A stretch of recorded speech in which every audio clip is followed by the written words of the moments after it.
I'm number 11 of the Fatui Harbingers, codenamed Child, but I also go by Tartaglia. And you? You two like to cause quite the stir, don't you? Something tells me we're going to get along splendidly. You know, there are better ways to seek out our enemies than, well, standing here. This place is pretty dead. By which I mean, there's nothing to kill. I wonder what the rest of the Harbingers are up to.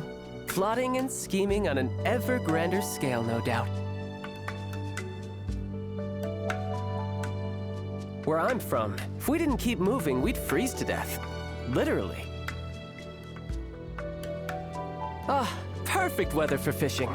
The sound of the rain scares them away, but once it stops, they're yours for the taking.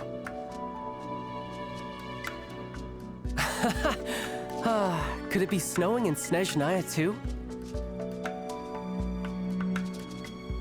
The world looks glorious in the snow.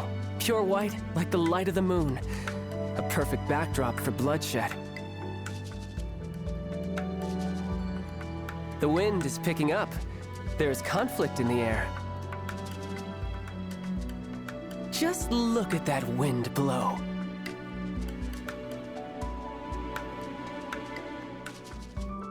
The wind permeates all, cleansing both mind and body. Excellent. Morning, comrade. You're raring to go today, I see. You look well. What's your secret? Care to exchange notes? Oh, dinner was quite the feast. A spot of exercise is in order. Today was great. See you tomorrow, comrade. A warrior must always be ready to face any challenge with his blade. The outcome of the battle is irrelevant. What matters is that you learn from the experience. I'm sure the Harbingers must know of my dealings with you by now. Oh, I'd love to see the look on their faces.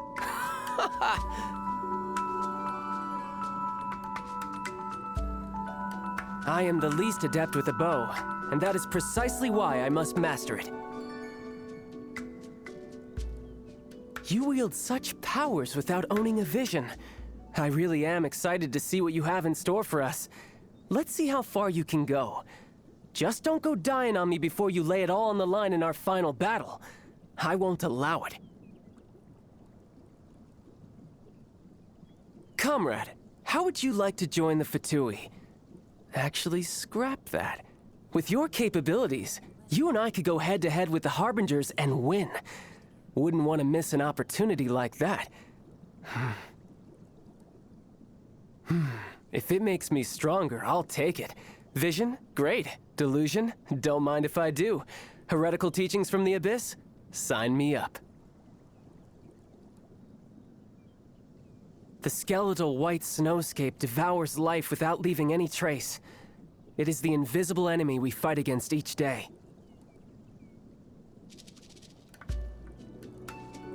I once ventured deep into the Abyss and came face to face with an enormous beast. I don't know its name. All I know is the sight of it chilled me to the bone. But mark my words, one day I will march back in there and behead that beast. And you, comrade, will be my witness. It's been years since I last saw my master. I should hope the next we meet, I'll at least be able to force her to use both hands to beat me. There's far more to that man than meets the eye. As for the extent of his power, lots to look forward to, I think. Tell me, how has Mr. Zhongli been lately? Not bad, you say. Seems he's had no problem acclimating to mortal life. He sure had me fooled. Such a fiasco mustn't be so easily forgiven. The only way to reconciliation is fierce combat. What do you mean I'm no match for him?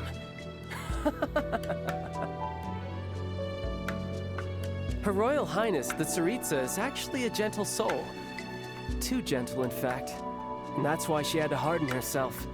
Likewise, she declared war against the whole world only because she dreams of peace. And because she made an enemy of the world, I had the chance to become acquainted with you. Huh. Varka. Just the thought of one day going head-to-head with him in combat. The fabled knight of Boreas himself, titan of the knights of Favonius. It makes me buzz with excitement. It's a beautiful life we live in this world.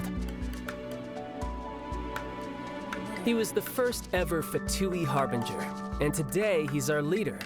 He only appears on important occasions. As for his accomplishments, to be honest, I don't really care. I owe my loyalty and devotion to the Tsaritsa, no one else. I've seen him in battle before, and oh, what a sight it was. Perhaps I'm ranked too low for him to notice me right now. Well, he may not recognize my strengths yet, but one day, I'll show him what I'm made of. I heard that he took segments of himself at different ages, made prostheses out of them, and assigned different tasks to each one. I know, all my comrades are a little weird. Well, come to think of it, if I met my own prosthesis, we'd have to fight then and there to decide which one of us gets to survive. The Fatui Harbingers are ranked by strength, and I have no idea why that girl is number 3.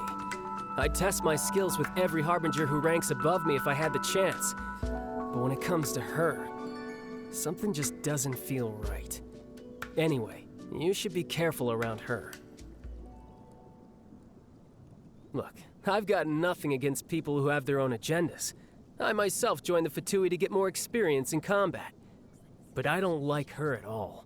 If she stood to benefit from betraying others, she'd turn against the Tsaritsa in a heartbeat. There isn't a sane bone in her body. I don't know what his motivations could be, but he seems genuine about wanting to help me. He treats me just like family. Oh, and speaking of family, Tonya and Tusser are always telling me about the pastries and other gifts he brings them when they write. So while I've been away from Snezhnaya, he's kept his promise to take care of my family. She always seems engrossed in her research. I wonder if those machines have anything to do with her. Anyway, I've only met her a few times, but every time she looked like she wanted to murder me. I have no idea what I possibly could have done to annoy her, though. Once I'm feeling up to it. Oh, now that guy has a head full of grandiose plans fueled by raw ambition. I don't understand a word he says once he starts talking about his theories. But as long as he keeps our cash reserve stocked up, I'm not complaining. I never got along with her, you know that. I guess there's not much more worth saying about her at this point. When you're a Harbinger, you have to accept that death could come at any time. But don't worry about me. No matter what happens, I'll do whatever it takes to keep myself alive. After he took the Gnosis, we lost all contact with him. Now comes the task of trying to hunt it down and get it back. I actually don't mind it. It means I get to travel all over. Wonder if I'll run into you somewhere along the way. Remember, comrade, one day I will conquer the world. Face me in person, man to man, and I'll always have a chance of beating you. Same goes if you're a deity or a monster from the abyss. But the Harbingers? They are more enamored with their intangible methods, spending their days scheming and maneuvering. This is why we cannot get along. However far away my motherland may be, we all live under the same sky. That snow-white moon. My family must be able to see it too. I hope my siblings... I hope that they have turned out to be formidable warriors as well. Comrade, a word of advice. Don't go yelling stupid things in the heat of battle. They might sound good in your head, but if you think about it, they make no sense at all. I'm talking about things like, I'm on fire. That's the last thing we want. Fire leaves behind nothing but ashes, and you must survive at all costs. Ah, how time flies. One day you will see how I conquer the world and crush the thrones of gods beneath my heel. In the meantime, no dying, comrade. Keep yourself alive. Ice fishing and combat follow the same principle. Patience and decisiveness are key. Though, having said that, I suppose the same is true of everything in life. My pet peeves? Well, to be honest, I'm far too busy journeying with you and slaying powerful enemies to dwell on such trifling matters. There's plenty of delicious food to sink your teeth into in this world, and plenty of fights to sink your teeth into as well. Life is beautiful. Food is like weaponry. A true warrior never deliberates unduly over their choice of weapon, nor do they do so over the food they eat. Neither should you. All right, maybe I'll take one more day. Oh, I feel like I've gotten stronger. Now who shall I use as my guinea pig? A warrior's strength is like a dome. The bigger the dome, the more opponents he can challenge inside it. Who was it that said this again? Bravo, comrade! Thanks to your help, I am one step closer to my goal of conquering the world. I doubt even that Saritsa herself ever expected I would make it this far.